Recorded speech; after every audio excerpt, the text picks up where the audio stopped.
Fala galera, sejam bem-vindos a mais um episódio do Sons da Aprovação, o podcast do Vai Cair no Enem. Eu sou Juan Reis e hoje vamos falar sobre um dos conflitos mais emblemáticos da geopolítica mundial. Sons da Aprovação, o podcast do Vai Cair no Enem. A disputa pela posse de terra entre Israel e Palestina é um tema muito recorrente nos noticiários mundiais e pode cair na sua prova de ciências humanas do Enem.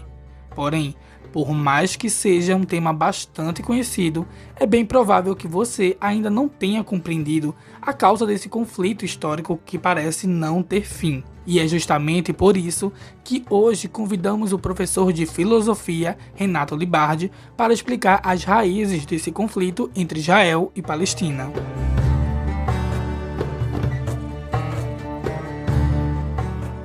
Fala galera, o meu nome é Renato Libardi, eu sou professor de filosofia e bom, hoje a gente vai falar sobre um tema polêmico e que a polêmica já começa na própria terminologia da ideia de um conflito entre Israel e Palestina.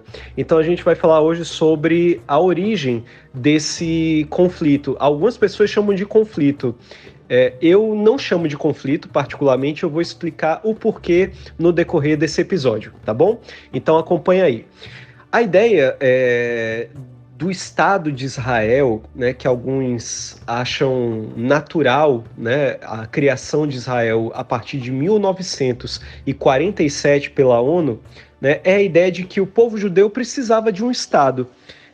E isso, né, é uma demanda que a gente considera justa, legítima, né? Bom, só que qual era o problema, né? Os judeus, o povo judeu estava disperso na Europa, né? E numa época, uma Europa que vivia num contexto do que a gente chama de colonialismo, né? O colonialismo foi aquele período onde a Europa, né, saiu colonizando as Américas, conquistou o continente não só americano, mas também o continente africano e a Ásia também. E uma dessas colônias, né, europeias era uma colônia britânica, uma colônia da coroa inglesa, era a Palestina, né? O território palestino, o povo palestino, foi um povo colonizado pelo Império Britânico. Então, o que é que acontece, né? Em 31 de agosto de 1897, né, tinha fim, né, acabou se encerrando o primeiro Congresso Sionista Mundial, que durou apenas 3 dias, aconteceu na cidade suíça de Basileia, e basicamente ela foi presidida, né, por um austro-húngaro chamado Theodor Herzl, que era um jornalista que se tornou líder, né, desse movimento, que é chamado de movimento sionista. O que é o sionismo, né? O sionismo é uma corrente, uma vertente, um movimento político que reivindica terras, territórios, um Estado nacional para o povo judeu, né? O povo que não só comunga, né, de uma ideia sobre o que é o judaísmo, mas uma etnia que comunga de uma religião. Então seria criado um Estado religioso, um Estado, inclusive, que não seria um Estado laico nos moldes ocidentais. O que é que acontece? A Palestina era um povo plurinacional, né, multiétnico. O que é que isso quer dizer? Significa que naquele território onde hoje, por exemplo, existe a cidade de Jerusalém, esse território era povoado não só por judeus, era povoado também por cristãos, por muçulmanos, por drusos, por zoroastristas, era povoado então por diversos povos, né? Então, esse povo todo, que é o povo palestino, é um povo diverso, ali não tem só judeus. Mas acontece que o Estado de Israel, quando ele foi criado, quando ele foi consolidado após a Segunda Guerra Mundial, muito pressionado também, né? A comunidade internacional muito pressionada e chocada após os horrores da Segunda Guerra, sobretudo do nazismo, sobretudo do Holocausto, né? Ou seja, depois de milhões de pessoas serem exterminadas por sua etnia, por sua religião, por sua orientação sexual, né, por sua identidade nacional, né, os povos eslavos também, povos ciganos foram perseguidos. Acontece que a articulação do povo judeu se deu em conta dessa tragédia. que é de fato uma tragédia, é horroroso na história desse povo, do povo judeu, o que foi o Holocausto. Porém, isso não pode justificar uma coisa pela outra, né? Pagar um mal com outro mal. E a que mal estou me referindo aqui? A criação do Estado de Israel se deu de maneira arbitrária, né? A Inglaterra, a coroa inglesa, apenas passou o domínio colonial para as mãos do até então criado, recente Estado de Israel. Não é à toa que esse Estado foi criado na base de guerra, que a gente chama de conflito. E por que eu digo guerra e não conflito, né? Eu chamo inclusive de genocídio, né? Um Estado que segrega pessoas pela etnia e pela religião é, inclusive, considerado pela ONU, né, um regime de apartheid. A ONU já recebeu diversas denúncias. A Anistia Internacional reconhece Israel como um Estado não só colonial, um Estado colonizador, mas um regime jurídico e cultural de apartheid, ou seja, de separação entre o povo judeu-israelense do povo palestino, inclusive de judeus palestinos, vale ressaltar. A narrativa toda é criada em torno de uma ideia, né? Se você não está do lado do povo judeu, você é antissemita, você é amigo dos nazistas, né? Então a origem desse conflito também é originada por essa narrativa falsa de que ser contra o Estado de Israel já te torna automaticamente antissemita. E a gente esquece que o povo palestino também é um povo semita. E aí, como é que fica essa história? Para encurtar o assunto, né, o que eu quero destacar, né, o que eu gostaria que as pessoas entendessem de uma vez por todas, é que aquele território ocupado pelo povo palestino é ocupado desde os tempos remotos, dos tempos bíblicos, dos tempos, né, imemoriais, né, da história da humanidade. Não é à toa que a própria Bíblia se refere ao povo palestino. A gente chama palestino em português, mas o termo semítico, né, que vem das línguas semíticas, como o aramaico, aquele povo se chamava Filistim, ou seja, filistino ou filisteu, o palestino, né, traduzindo para a nossa língua, né, para o português. Então, esse povo já habitava aquela região e habitava de forma livre, de forma autônoma, né, camponeses que cuidavam daqueles campos, né, terras agricultáveis, né, com a biodiversidade local. E isso tudo foi, aos poucos, sendo tomado, essas terras, que eram terras até então, o território onde foi criado Israel originalmente, era um território muito menor do que ele é hoje. Israel acaba se expandindo, acaba violando tratados internacionais e estabelecidos, como, por exemplo, o Tratado de Oslo, né, e acaba que se consolida como uma potência militar, uma potência aliada dos Estados Unidos, que foi um dos seus maiores parceiros, financiadores e apoiadores na guerra, né? E essa guerra, esse genocídio, ou seja, essa limpeza étnica que foi a criação do Estado de Israel, expulsou só de cara na primeira guerra, quando estourou, né, Israel versus Palestina. E detalhe, né, a Palestina, por não ter um Estado-nação, por ser de domínio colonial britânico, quem é que lutava? Quem é que poderia fornecer armas e lutar pelo povo palestino, pela autodefesa desse povo? Foram as comunidades dos povos árabes espalhados por outros países, como, por exemplo, a Jordânia, o Egito, né? Enfim, então, os países, né, do chamado, né, mundo árabe acabaram tomando isso porque muitos desses palestinos, né, a partir da expansão dos impérios, né, árabes, muitos deles eram muçulmanos. Então, a religião predominante naquela região, né, era o islamismo, né, a religião proposta por Maomé, ali em 623 depois de Cristo, né? Ou seja, o advento do Islã pega ali o fim do mundo clássico, né, e o início ali do período então medieval.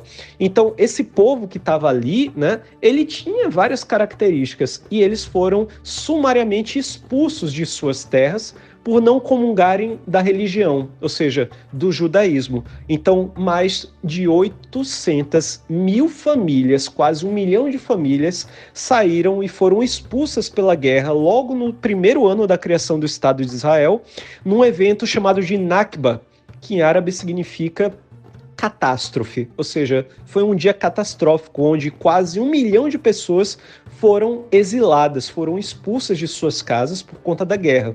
Para a gente poder fazer um paralelo, para a gente ter uma noção, pega hoje em dia, por exemplo, a guerra entre Rússia e Ucrânia. Né? A Rússia invadiu, né, ali o leste da Ucrânia, a região do Donbás, e ocupou aquelas terras que eram de pessoas, né, do povo ucraniano. O que é que acontece? Os ucranianos acabaram migrando em massa, né? Eles foram para outros países, como a Polônia, né? Outros países ali da própria Europa, alguns vieram até para o Brasil, aqui para o Brasil, e eles eles vieram para cá, eles foram para outros lugares, não porque eles queriam, não porque eles estavam tirando férias, mas porque tinha guerra, gente. Imagina, por exemplo, hoje, um ucraniano que fechou a sua casa com a sua chave própria, e aí imagina que o governo russo resolve fazer a mesma coisa que Israel fez com o território ocupado na Palestina. Eles expulsaram essas pessoas pela guerra e ali eles assentaram, eles colonizaram, eles povoaram com judeus de todas as partes vindo da Europa, né, sobretudo da Europa, onde eles eram majoritariamente perseguidos. Eram muito perseguidos na Rússia, foram perseguidos pelo Império, né, o Império Russo, né, pelo czar Nicolau II, aliás, e por outros também. Foram perseguidos até mesmo na União Soviética, foram perseguidos na Alemanha nazista, na Itália fascista, Portugal e Espanha, que também aderiram a regimes autoritários fascistas, também perseguiam o povo judeu, né? É um povo que historicamente sempre foi estigmatizado, né? A culpa da morte de Cristo, né, sempre foi colocada na conta do povo judeu, né? O que é uma imprecisão, porque o próprio Cristo era judeu e morreu por conta do Império Romano, muito mais por uma questão política do que por uma ideia religiosa, né? Muito mais pelos fariseus do que pelo povo judeu, inclusive, diga-se de passagem. Então os judeus sempre foram perseguidos, e essa história de perseguição fez com que esse movimento, o sionismo, ganhasse muita força, né? Uma terra para um povo. Só que qual é o slogan do Estado de Israel? Uma terra para um povo, né? Uma terra sem povo para um povo sem terra. Só que a terra da Palestina tinha povo, né? E essa história desse povo vem sendo apagada nos livros didáticos israelenses. Inclusive, para a gente já ir encerrando aqui o nosso episódio, eu gostaria de deixar uma indicação muito importante. O Ilan Pappé, né, tem vários livros sobre a questão palestina, Ilan Pappé. A gente também tem a Nurit Peled El-Hanan, que escreveu um livro fantástico publicado pela editora Boitempo, chamado A Educação... É algo como os livros didáticos israelenses, né? Se chama Ideologia e Propaganda na Educação, né? Me lembrei o nome do livro. E eu recomendo também que vocês acessem o site da Federação Árabe Palestina do Brasil, a FEPAL, fepal.com.br. E também que vocês acessem as redes do Juventude Sanaúde, que é um grupo que divulga muito material também sobre a questão palestina. Para a gente encerrar, então, esse debate, né, eu gostaria também de deixar a indicação da playlist da Sabrina Fernandes, no canal Tese 11, né, o canal do YouTube tem uma playlist somente para a questão da causa, né, da questão palestina, e falar que a origem desse, entre mil aspas, conflito, desse genocídio, dessa limpeza étnica, se dá então nesse contexto: colonialismo, né, a Segunda Guerra, a ONU criando o Estado de Israel, e se mantém até hoje como uma das maiores barbáries e um dos maiores absurdos, que é, né, um Estado colonial, um Estado de apartheid. E aí, gente, por favor, não confundam antissemitismo, que é uma corrente política oposta, né, a essa dominação colonial, com, né, não confundir antisionismo com antissemitismo, né? O antissemitismo é o ódio aos povos semíticos, né? Não só judeus, inclusive. O sionismo é a corrente que prega esse Estado colonial. Então, não confundam, né? Você pode continuar demonstrando solidariedade ao povo judeu, né, sem você ser averso ao judaísmo, né? Você pode ser averso, você pode ser contrário, você pode se opor ao Estado de Israel e não ter nenhum problema com o povo judeu. Não há nenhum problema com isso. A questão toda é a política, a questão toda é o genocídio. Então fica aí as indicações, tá? E muito obrigado por me acompanharem. Minhas redes sociais, né? Eu só tenho uma, é o Instagram, @RenatoLibardi, Libardi, né? E vocês podem acompanhar, então, né, melhores informações nesses sites que eu indiquei para você, a FEPAL e a Juventude Sanaúde. Tá bom, gente? Muito obrigado pela atenção, valeu pelo convite aí, galera, e até a próxima.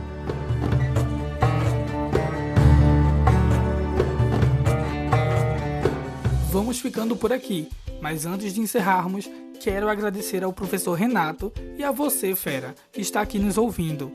A gente se encontra na próxima semana para mais um episódio. Ah, e se você está chegando por aqui agora, conheça as nossas outras redes sociais. É só digitar @vai cair no Enem. Até mais, fera! Sons da Aprovação, o podcast do Vai Cair no Enem.